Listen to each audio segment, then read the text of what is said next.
What do you do when the thing you've built starts to drain your joy? If you're Kelsey Smith, you pivot intentionally, incrementally, and without ever giving up. In this episode, Kelsey shares her wild ride from her early beauty YouTube days in 2008, so long ago, to building a thriving food blog by Kelsey Smith that now out-earns her freelance work. We talk about the power of incremental intentional change, how to navigate traffic drops and burnout, why shifting your focus can reignite your creativity, and the systems that keep her business growing. If you are pivoting, starting over, or reinventing yourself mid-journey, this conversation will spark your next move. I think it would just be so great to talk through your journey because it's been such a lively one and so many lessons, and you've been through so many eras in your time as a YouTube creator and just content creator in general. So I guess let's talk from the start. Like, where did you start online? Yeah, so I'd always been really into personal blogging online. I always had some kind of personal blog all throughout middle school, all throughout high school. But my content creator journey started in 2008. It was the summer between high school and college. My parents had moved out of state, and so I was there temporarily, and I was bored. My friend Sam had introduced me to YouTube as a place to learn about makeup. Makeup was something that I was really interested in at the time, but I was very intimidated by it. So I would spend hours watching YouTube makeup tutorials. At the same time, during this time when I'm like so bored at my parents' house, I really wanted to dye my hair red, and I wanted to use professional dye. I didn't want to use boxed dye. And I didn't know how to do it. I was looking up online, like how to mix, what developer I should get, what dye I should get. And there just wasn't any information out there. I found on LiveJournal a random comment someone had left with their formula for their hair. And I was like, well, let me just film a video on my webcam. I'll document the journey. We'll see how this turns out. And I'll upload it to YouTube. And then, that's really what kicked it off for That's me. awesome. Yeah, it's so funny to hear people's stories because it really is just like one little spark of Mm-hmm. inspiration, and it can be something as minute as how to dye my hair. And it can all start there. Yeah, well, and it was a completely different landscape on YouTube back then. Like, there weren't professional content creators. At the time I uploaded my very first video, the YouTube partner program was only like 8 months old at the Oh, time. wow. So there really weren't people doing it professionally. It was very community oriented. Yeah. Yeah, lots of evolution. My son just showed me the other Mhm. day the first ever YouTube video. Have you ever seen this? I have. Oh my gosh, it made me laugh so hard, and it was just like a guy at the zoo and he's like, Yeah. "Here's the elephant" or something, and it was so unpolished and fast, and Yes. I was like, "Oh my And gosh, of and all." yet we were all Yeah. watching like the same Yeah. videos. They still spread. It's crazy. Yeah, it is so crazy. So that was back in, give us kind of a year when that YouTube interest started. That was 2008. And Okay. then about a year later in 2009, I was accepted to the YouTube Partner Program.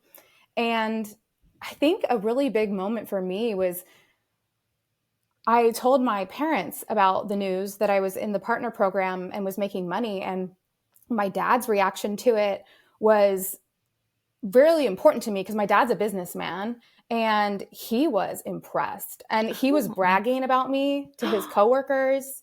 He was telling his Wow. friends about it. And I realized, wow, my dad sees the potential in this to become a business. Like, maybe that could be something for me. I had thought about it as a hobby for sure. I hadn't even told my friends about my little hobby. It was just something I did on my little corner of the internet. Yeah. I think that's how a lot of us start. We do it, especially back then, a Mm-hmm. little bit secretively, not Yeah. telling anyone because it just seemed, I don't know, too vulnerable and risky and like kind of weird in a way. Like nobody else is going to understand this. Yeah. Very But vulnerable. It is because yeah. you're showing a side of yourself that maybe the people in your real life don't know about. Yeah. Makeup wasn't something I was known for among my friends. So Oh, that might interesting. have been unusual to find out that Kelsey had a makeup YouTube channel. Yeah. Yeah, embarrassment was always an emotion since I was a kid. Embarrassment was a big emotion for me. That was something I really struggled with. So I was very self conscious about it. I revealed it to my boyfriend in college that, by the way, I have this secret internet life. And he was so supportive. My parents were supportive. My siblings were supportive. But that just, even then, I didn't really have the confidence. Plus, I had, dealing with imposter syndrome. Like, is my content even good? I'm not getting a ton of views. Like, I'm not feeling super confident about this. And then in addition, I was a student in college at this point. I'm very busy in school. I went to Florida State. Go Noles. I was on the executive board I was in a co-ed community service fraternity called Alpha Phi Omega. I was very involved in that on campus. So I was also really, really busy. So even though I was making money doing my YouTube channel, I did decide to back away from it. I wasn't ready to go public with it. And I had this big fear of being found out. So I decided to let it go. It's funny because I actually was eventually found out by my best friend. Oh no, what happened there? She sent me a text message asking for advice about a makeup palette.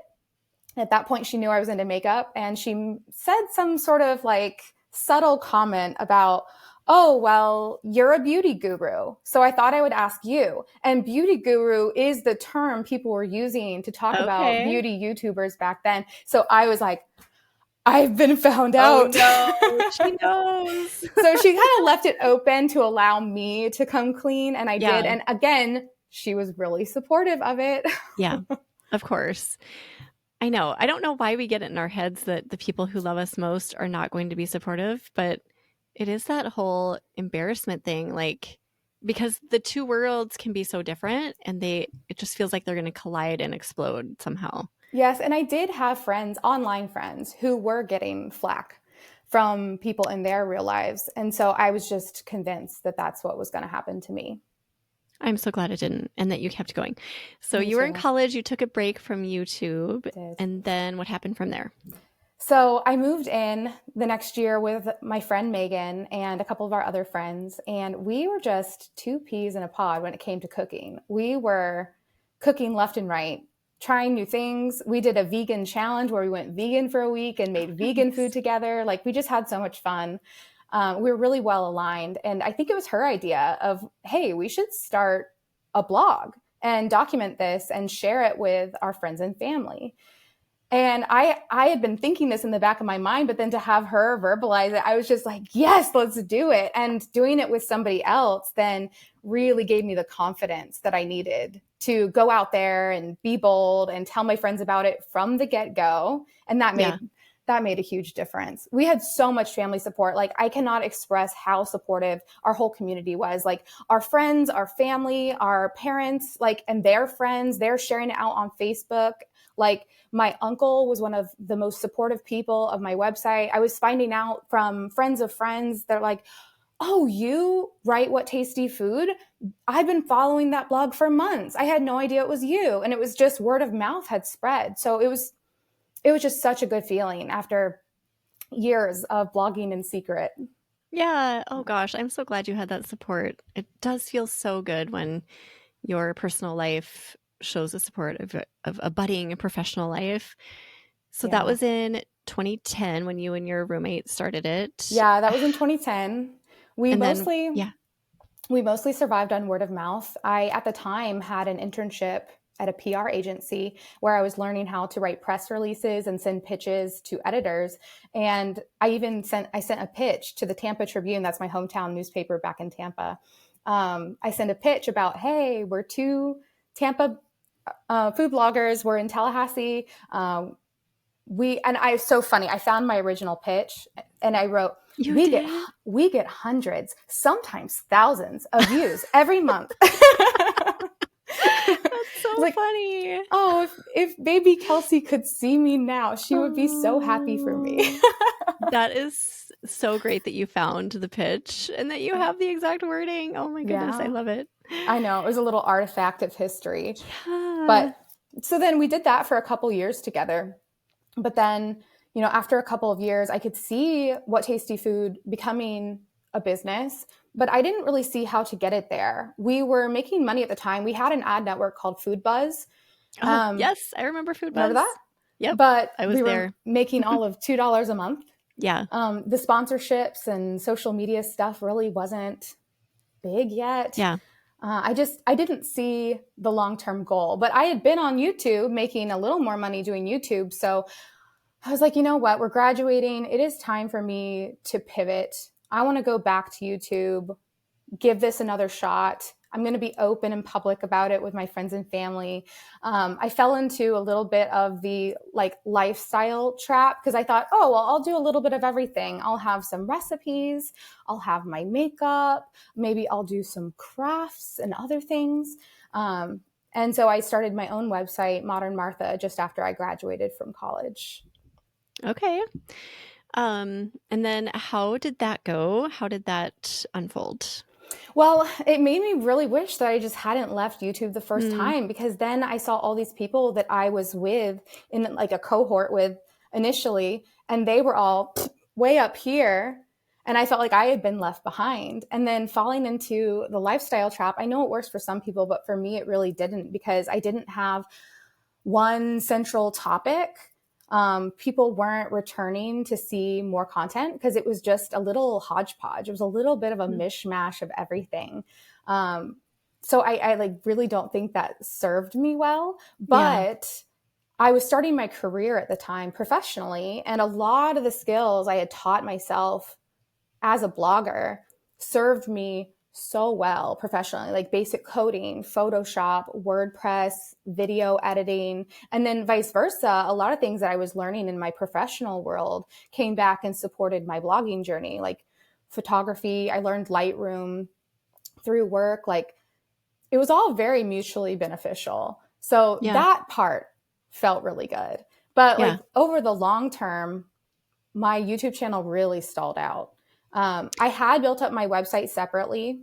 It was kind of a catch-all for anything that didn't end up in a YouTube channel. Sometimes I'd just throw something up, like a single photo and a single paragraph of text. There's a lot of thin content, but like my YouTube channel had like kind of capped out at like 20,000 subscribers, and I had accumulated more than 2 million views on my long form videos, but returning viewers were really low. Actually, I had a consultation at one point. I think it was around like 2015. I had a consultation with a multi-channel network. It was kind of like an ad agency, where they analyzed my content, and they said, Kelsey, looking at your different buckets of content, your beauty content actually performs the worst. Your DIY crafting videos and your food content is your top performing. Oh, You really should pursue that, and we would really encourage you to pursue that. I was not ready to hear that advice. That was not the advice I wanted. oh, that's I was funny. so passionate about makeup, and I had spent a decade at that point building this channel that was makeup centric, and I could not imagine pivoting. It felt like I had sunk all this time into it and that it would be such a waste. Yeah. I feel If like that is something that so many people listening can relate to, whether it's a food niche that no longer serves them or just really old, outdated content that doesn't align anymore. Absolutely. Yeah, it's hard to say goodbye to a type of a business or a niche of a business. That's like a real grieving situation, I think. It is. And not being ready to receive advice, that is something that I've noticed in myself and others. Mm, Sometimes you have to be ready to make the change. And I have a tendency to, when I receive advice, sometimes I'm like, yeah, I know you're probably right. I'm not there right now. I'm just going to file this away and I'll come back to it later. yeah, So that's that's what I good did. I advice. filed it away. I knew that they were probably right. And I came back to it when I was ready. And Yeah, looking back now, I definitely let my passion for makeup get in the way of turning my blog into a business. I wanted my blog to be a business, but I wasn't ready to treat it like a business. So now I've definitely separated a bit. People talk about feeling passionate about their websites all the time. My passion now is learning and teaching others and creating a community. And the makeup thing, it's like, mm, yeah, that was my hobby at the time.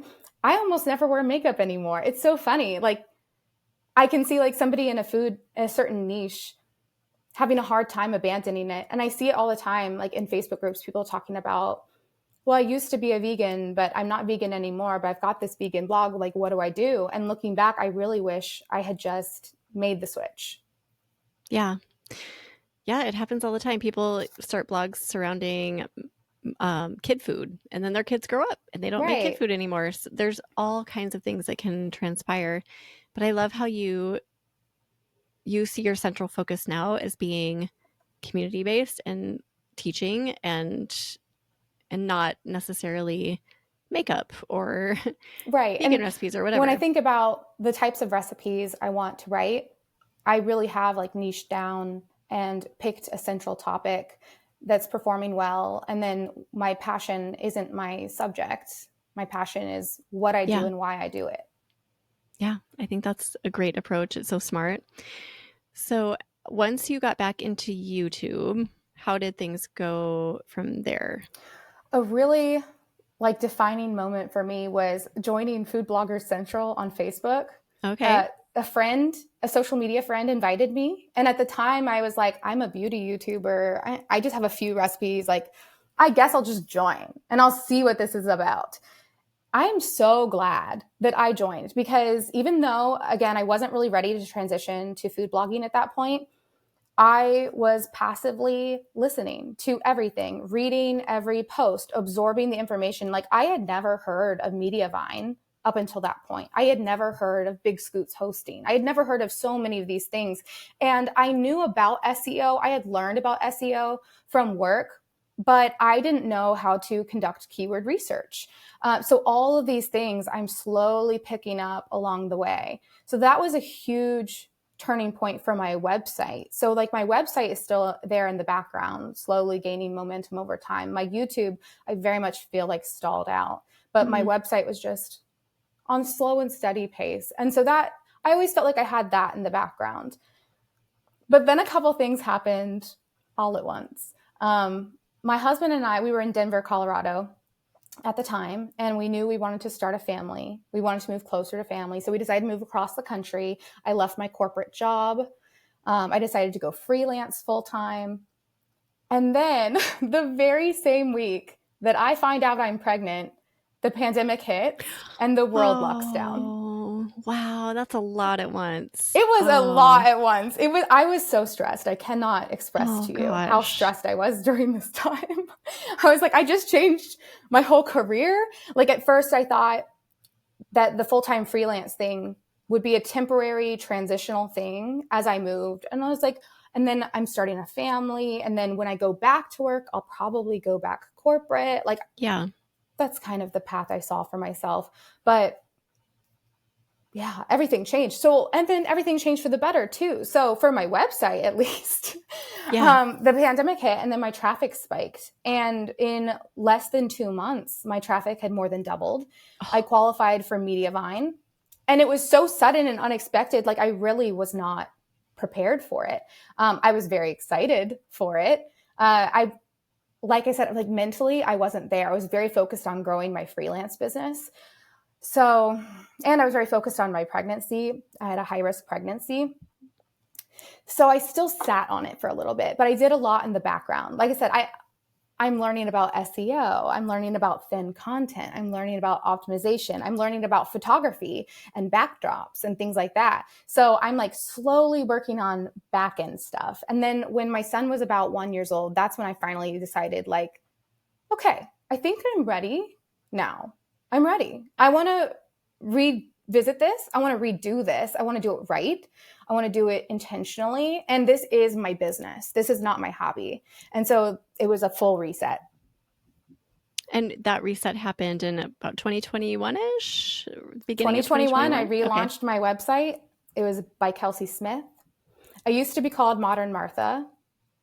And it was supposed to be an homage to Martha Stewart, a little bit of everything, crafts and food and Yeah. whatever. But I was advised also by a lawyer, you might not want to Oh, hinge your yeah. brand on somebody else's. Yeah. That's risky. That's a good call. So ultimately, I decided I would just be myself. Yeah. So that's where Kelsey Smith comes from. I relaunched strictly as a recipe website. Yeah, and I've been doing that ever since. And I'm so glad that I did. Another like really, really pivotal moment for me was learning about the Tastemaker Mm. conference. I actually learned about that from Jenna Urban. I know she's been a guest on your show I before. love Jenna. She's a good friend of mine. I love her. I had actually met her in my professional life. Oh, you're kidding. Yeah, when I was a social media manager, I met her. She was at the time doing like local food blogging in Texas. And we had a restaurant in Texas. And yeah, so I worked with her professionally. And then I continued to follow her over the years. And then she posted this video of her attending Tastemaker. I was like, that sounds so cool. Like, I want to be there. Yes. I want to meet all these food bloggers. I want to find community. Because like I said, I had joined Food Bloggers Central, but was a very passive participant. It took me years to make my first post. I think I joined in 2017 and probably didn't even post for the first time until like 2023. Yeah. So I very much felt like I was blogging on an island until I attended my first conference. And like, let me tell you, the sessions were great, but the community was even better. Like getting to meet other people, hearing their stories. You're seeing people from all walks of life. Some people are blogging part-time. Some people are blogging as a hobby. Some people have kids and are full-time stay-at-home parents and full-time bloggers. And some people have full-time corporate jobs and their blog. Some people have multiple blogs. Some people run their websites and do zero social media. Like it was so valuable to be able to hear all these other versions of like what this could look like. Yeah, there is nothing like the in-person connection. Conferences and retreats are where it's at. If you haven't experienced it, I think every food blogger listening needs to experience that on some level. I definitely recommend it. And it was really nice. I met Christy from On My Kids Plate. Oh, yeah. And I met her on TikTok. She found out I was going to the conference and she was like, hey, we should probably meet up and say hi and whatever. And I never felt like alone for a moment at the conference. Like there's always somebody that I was like, oh, I follow you. Like, yeah, how crazy to meet you in person. It was so nice. Like it was such a good feeling. I left feeling so revved up and excited and really seeing the future of where I could take this. So something that has kind of changed for me is I was making slow and gradual changes over time. But now I've adopted that mindset of like incremental change much more intentionally and kind of setting a roadmap for myself. I know that I get overwhelmed when I try to do everything and be everything everywhere all at once. So I know that I need to tackle one or two things at a time, perfect that, and then I can move on to the next thing, perfect that, and move on to the next thing. That's just what works well for me. So SEO was something that I really dug my teeth into, and I felt like, okay, I can do this. It's back end. I'm not forward facing. I was very burned out on social media, having been a social media manager, having done YouTube for so long. I felt so burned out by having my face all the time, like in my face. Right. So I was like, let me work on back end stuff for a while. So I did that. I worked on SEO for a while. I worked on improving my photography for a while. Then I was finally ready to get back into video, but I wasn't ready to put my face on for a while. Then I get into, okay, well, now I'll put my face on camera. And then when the Google Core update happened last year that blew up everything, I decided, well, this is a great opportunity. I really should work on my email list. So let me do that. Let me build my welcome email series and let me actually send emails. That would be a great start. That is a good place to start. So making incremental improvements in a way that feels approachable and manageable, that's not going to stress me out and make me want to quit. I've been doing this for a long time. I've quit a couple times. But yeah, every time come back a little stronger and a little wiser. That is so just inspiring. I love the way that you have taken hiccups in our space and just kind of refocused instead of, I think it's so easy to see the HCU and all the traffic loss that happened and just be like, I'm done. I can't do this. I can't handle it. And hyper focusing on the challenges. But instead you were just like, okay, I'm going to move to email and focus this way for a while. And then if something in your email explodes, then turn this way. I feel like that is how we should all be thinking. Yeah. And I do have like some fail safes. Like I still do my freelance work. Within 2 years of relaunching my website, my blog income had past my freelance Oh, work. that's That amazing. was a huge milestone for me. But I kept at the freelance work. Just before the core update, I had said to a blogging friend, I could leave my job at this point. I could just blog full time, but the income diversification aspect of maintaining my freelance work is kind of nice Yeah. because your website, you can spend hours and hours spinning your wheels and you don't know that you're really going to get paid for that time you spent versus freelance. I'm paid hourly. I'm going to get paid. Right. So Yep. that too gives me the confidence to, you know what, my website's down this month, but it's okay. I can pick up a few hours here. I can do this there. And I love to see when other bloggers take their blogging skills and turn those into side ventures, like the bloggers who are also doing photography for other people or social media Yeah. management for other people or campaign development for other people. Like, I love to hear about that. Yeah. I love that too. That's always so inspiring. You've already given us so much encouragement. Just being a blogger in 2025, I feel like is really tricky. It's new territory that not even you or I have experienced. This is crazy change territory that we're in right now. Mm-hmm. Do you have additional encouragement or, I don't know, just tips or something to keep people going during this time? I would say just buckle down and focus on smaller things. It can be so overwhelming when you look at the big picture all the time. If you just log in to your analytics dashboard and you see it tanking, that's a terrible feeling. But instead, I try to look at smaller things that I can improve on. Like right now, I've really been focusing on improving my back end systems and organization. So making sure that I have a schedule that I'm following, that makes me feel so good to have. For example, Mondays, I like to recipe test, tackle my inbox. I leave it open, the afternoon open, so I'm like flexible. And then the next day, I'm shooting. The next day, I'm editing, having Yeah. some things, but then also improving my systems, like my Airtable is a thing of beauty right now. Like when I first started using Airtable, I had been using Trello before for project Hmm. management, and it was just keeping track of new ideas. It was pretty rudimentary.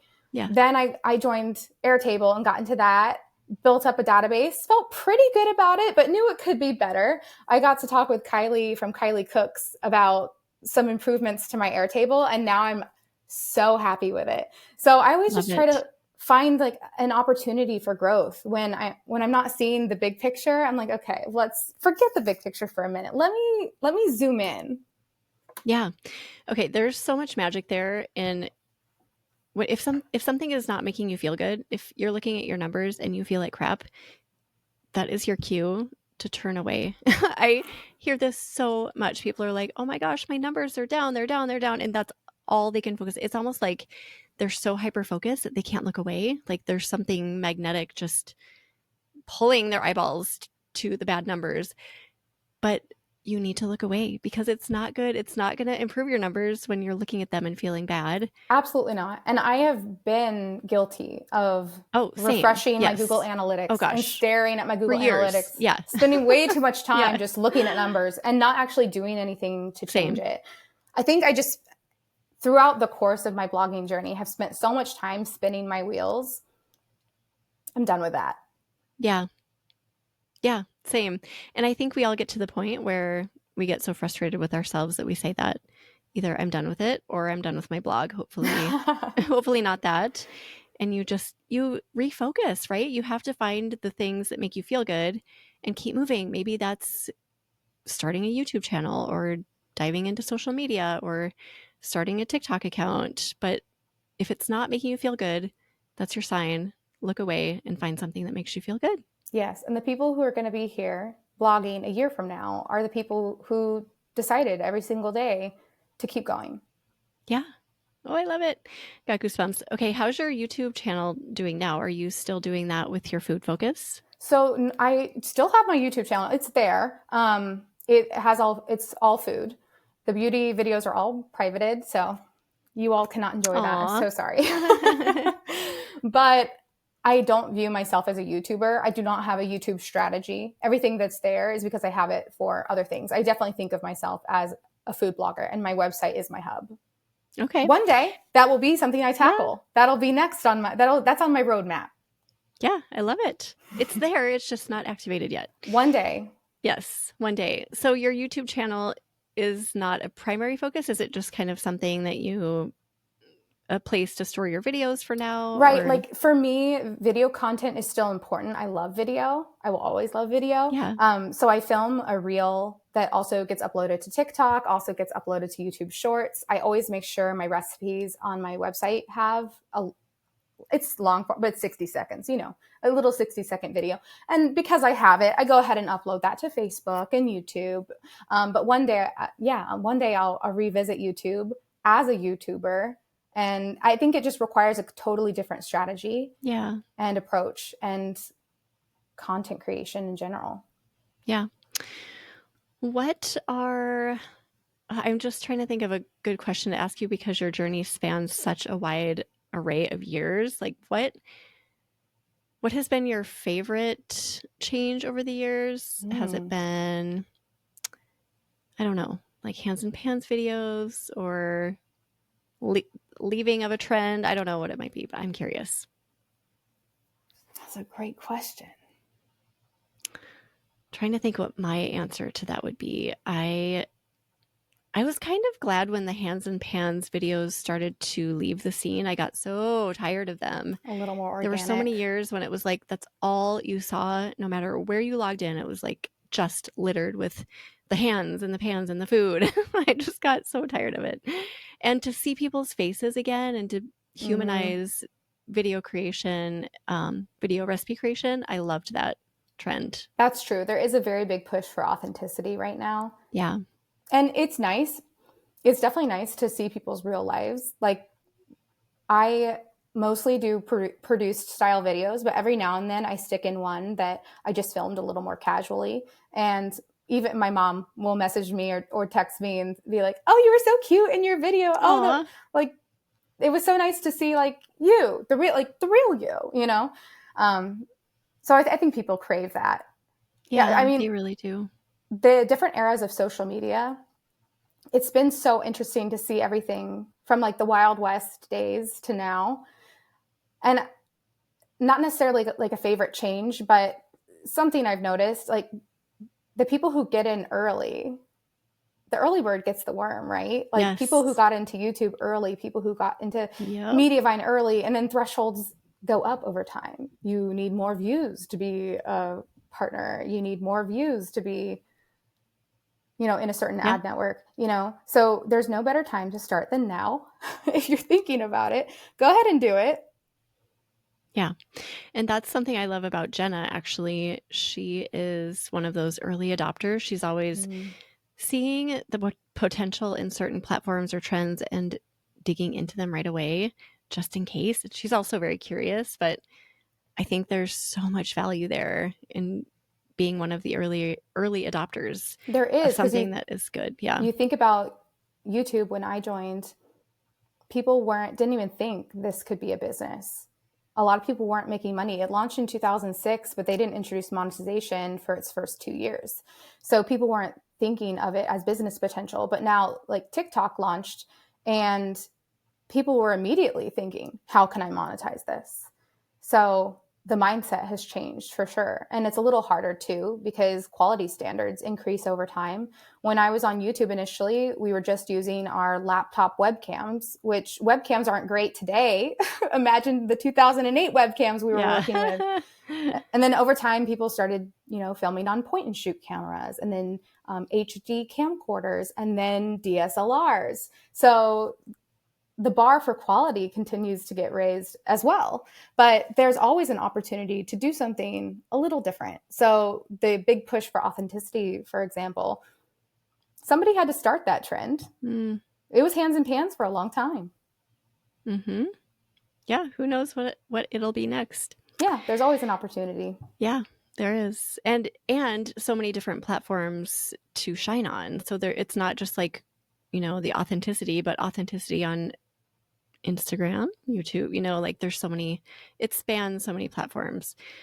Wow, your story, I'm pulling out a few themes. So number one, don't give up, just keep going. Even if you have to shut it down for a little bit of time, get back into it if you have the passion for it. And then number 2, incremental intentional change. I love that. I wrote it down. What else do you have for my listeners if they are inspired by your story as well, if they're feeling discouraged? I would say just keep going. Don't let your hustle you. If you want it to be a business, you really need to think about what that's going to take and what you need to do to get it there. Yes, love that. Well, thank you, Kelsey. The story is so great. Not many people come on here with such a long history. So I love it. I love talking to people who were back during the food buzz days and got a taste of that. And then did you go from food buzz? So I went food buzz and then they started offering ads and I was so excited about that. And it was like $100 a month. Or I mean, it started out even like $50 a month. I was like, yes, this is so awesome. And then I went from food buzz to Blog Her, I think is what it was called. It's now She Media, but it was Blog Her. Is that kind of the route you went to? We were on Food Buzz on our website, our What Tasty Food website. And then my next website, I think I just had Google Ads for a long time. Okay. I didn't even know there were other networks. I got so out of the loop when I left food blogging. I kind of disconnected for a while from the community side of it. I wasn't really in the know. So I didn't know much about Blog Her or other monetization opportunities. I think I just had Google Ads for a long time. And then primarily I was earning from the YouTube Partner Program. Okay. Yeah, the only reason I knew about Blog Her was because I went to a conference and everyone was saying, oh, you need Blog Her. This is the next step. See, these conferences and retreats, they're this huge. Is where it's at. They are huge. Otherwise, I would have been in the dark as well and would have just kept doing what I was doing. Yeah, well, and having taken so many breaks and changing paths so many times, I will say it's been a very odd feeling. When I attended my first tastemaker, I felt like a newbie because my website was so new. Yep. And it was my first time it was my first time doing food blogging in a while exclusively. But at the same time, I had been in the game for a long time. And I was coming from like a YouTube angle where most people had their websites and that's their primary focus. So I felt a little fish out of water, a little out of place. I'm like, when they're saying, do you want to take the advanced course or the intermediate course? And I'm like, both? I don't know. Both? I'm both a beginner and advanced. I don't know. A little of both. Yeah, I was there too for a long time. Like my numbers in years was different than my numbers in actual, like, I don't know, knowledge, I guess, but I can relate to all of that so well. Yeah, in a way, taking this very nonlinear path to where I'm at now has served me well. I'm very happy with where I'm at in my life. I'm very happy with where I'm at with my blog. I'm very happy with where I'm at with my family. Like, it's all worked out just fine. Yeah, right. And every path is so unique. Like you were saying earlier, some people do this alone. Some people do it with a family. Some people are moms, whatever. Every path is so unique. And I think that's okay. We each have our own unique journeys and not to be like, well, I'm not like Kelsey, so I suck. That's not the message at all. Like embrace where you're at and what your journey is and who you are, even if it's been slow going or if it feels really frustrating and your traffic is down, just embracing it, I think, is really important right now. I absolutely agree with that. Yeah. Well, thank you, Kelsey. It was such a pleasure getting to know you and chatting with you. Thanks for sharing your story and for being vulnerable. And I think so many people are going to find value and encouragement in this. I hope so. Yay. Do you have either a favorite quote or additional words of inspiration to leave us with? Yes. Something that's really been on my mind lately, my son just started swim lessons. And after his first lesson, I said, buddy, you were so brave. And he goes, no, mommy, I wasn't brave. I was scared. I was like, buddy, being brave isn't about not being scared. It's about being scared and doing it anyway. I think that's where we're all at. Oh, tell your son thank you for the lesson. That's such a good one. I love it. Absolutely. We will put together a show notes page for you, Kelsey. If anyone wants to go look at those, head to eatblogtalk.com/Kelsey Smith, and Kelsey is spelled with EY. Yes.